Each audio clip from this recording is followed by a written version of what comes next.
Welcome back to the Junior Moneymakers podcast, where I help you teach your kids to become young entrepreneurs that can start and grow their own business.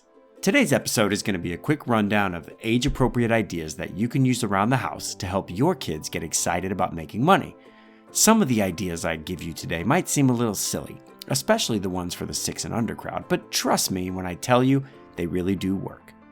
If you like the tips on today's episode, you can go sign up for our email list at facebook.com/juniormoneymakers and just click sign up right at the top of the page. Every week I try to send out tips, tricks, and money-making ideas like these ones to help you and your family raise your junior moneymaker. Now, back on episode 11, we talked about 3 basic things your kids need to know before they leave the house. They need to know where money comes from, how to make it, and what to do with it once they have it. Today's episode is definitely going to expand on that, so if you haven't listened to that episode yet, I highly encourage you to go back and do it. All right, let's talk about teaching your kids how to make money. Most of the ideas I bring you every week are full-blown kid hustles that your family can turn into real money-making businesses. Most of today's ideas, however, are geared towards a younger age crowd and are not really designed to transform into businesses. With that being said, let's talk about the very, very young crowd. Just because your kids are only 1 to 3 years old doesn't mean they can't learn about this money-making thing. I personally think it's a great time to get them excited about making money, and you can teach them that they can trade those shiny coins for real stuff that they actually want. So here are a few ideas for the really young crowd. First, the potty quarter. Now, you might have heard me tell this story before, but when our oldest kids were potty training, we figured out a really cool trick. Anytime they went to the bathroom on the potty, we would do this really cool potty dance and sing this real cool potty song. We just let them drop a little coin into the piggy bank when we were all done, and they'd get very excited.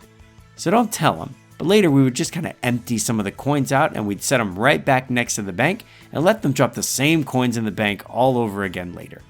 The big point of this exercise was that they realized it was a big deal to use the potty, and that using the potty got them this cool little coin that was all theirs. This was a very simple lesson that didn't need to go any deeper than that. If you want to take it to the next level, you can let them trade their coins for a small bag of gummy bears or a small toy later. Most kids at this age, though, won't really grasp the full concept of exchange, but they will get the general idea of what's going on. Another equally simple idea is the cleanup quarter. Go to the bank and grab yourself a roll of quarters or even dimes. Every night at cleanup time, make sure your kids know that if they clean up their toys or help with the living room or whatever, that they'll get one of these coins. Make a big deal out of them finishing it and celebrate a little as they put the coin into their piggy bank. If your kids are old enough for this idea, they're definitely old enough to trade their coins for a toy or other goodie. My wife is absolutely famous for having a stash of kid-friendly goodies in the basement, and she always seems to have something on hand that kids can buy with their savings. This doesn't really have to be fancy. You could even grab a bag of cheap toys from the Oriental Trading Company for really little kids. One of my favorite ways for kids in the 5 and up group to make money is job sticks. We've always held to the fact that kids should not be paid for doing household chores. The things they do around the house are their contributions to the family. That being said, we always have extra things they can do to earn money. One really cool way they can make money is to have a small job jar full of job sticks. Job sticks are simply popsicle sticks with dollar amounts and jobs written on them. For example, maybe my kids are responsible for keeping up the inside of the house, but washing windows is not really anyone's chore. I could write wash living room windows on a stick and put 25 cents next to it. Now, anytime the kid wants to make money, they simply take out that job stick, accomplish the job, and collect their money.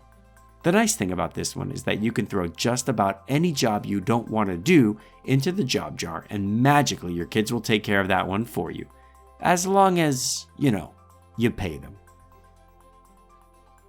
Another idea that we always use is the lunch maker. Eating lunch out can be very expensive for our family of 6. Rather than buy lunch every time we go out as a family, I pay my 2 oldest kids $1 a piece to make the family lunches. I buy the supplies and I keep the cabinets totally stocked. All they have to do is put the food together and make sure it gets in the car. This one saves me like $40 a week, and it makes them a few bucks in the process. The key behind all of these ideas is that you can teach your kids how to make money at home without the hassle or hustle of having their own business. These are the small stones that start to build the foundation of managing money. These are not all-encompassing ideas, and they're really just meant to get you thinking of ways you can get your smallest children involved and excited about making their own money and paying their own way. It's always a huge blessing when my 4-year-old reaches into her little wallet and pulls out the money that she actually earned and offers to pay for the family dinner. It's a joy and a blessing to her, and it lets me know I'm definitely on the right track. Okay, before we wrap this up, let's talk about 3 tips for bringing your smallest kids up in the entrepreneur gang. Tip 1. Pay them. Okay, this sounds silly, but you really need to pay them on time. Make it easy for them to get their money and make sure that they always have access to it. I went through this really dark phase where I wanted to control their money, and anytime they asked me for it, I kind of made them feel bad. What a mistake. These days, they know exactly how much they have, and more importantly, they know they can have access to it anytime they want. This has put so much freedom on them, and it has made managing money less of a burden. Tip 2. Use the envelope system with them. With your youngest kids, you may only have one envelope, the spend. That being said, you may have 2 or 3 envelopes as they begin to understand what saving and sharing are. Next Wednesday's episode is going to be all about these envelopes, so I won't spoil too much now. Tip 3. Make this fun. Look, all of these ideas are for very young crowds. All but the rarest duck will likely shut down and reject this if it becomes a burden. Unlike a lot of us that will trudge through a 9-to-5 for a paycheck, most kids under 5 will simply rebel and reject anything they view as too hard or too annoying. These incentives should pull them towards you, not push them away. So don't use the money as a negative reinforcement or as a threat when they're not doing what you want them to. There's going to be plenty of time for that later. All right, parents, it's time to wrap this up. Teaching your kids about money doesn't have to be hard.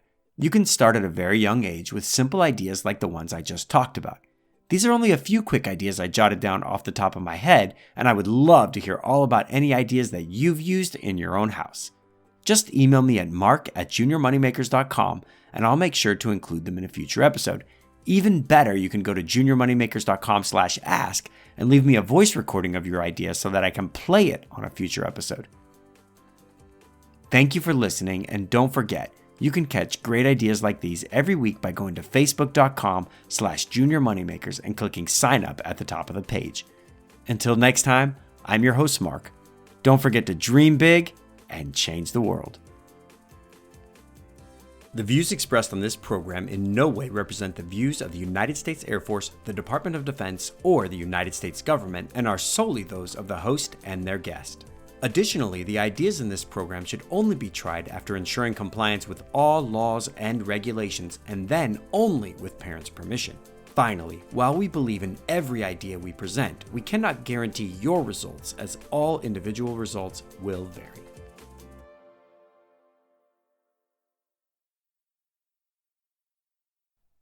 What do you call a peanut in a spacesuit?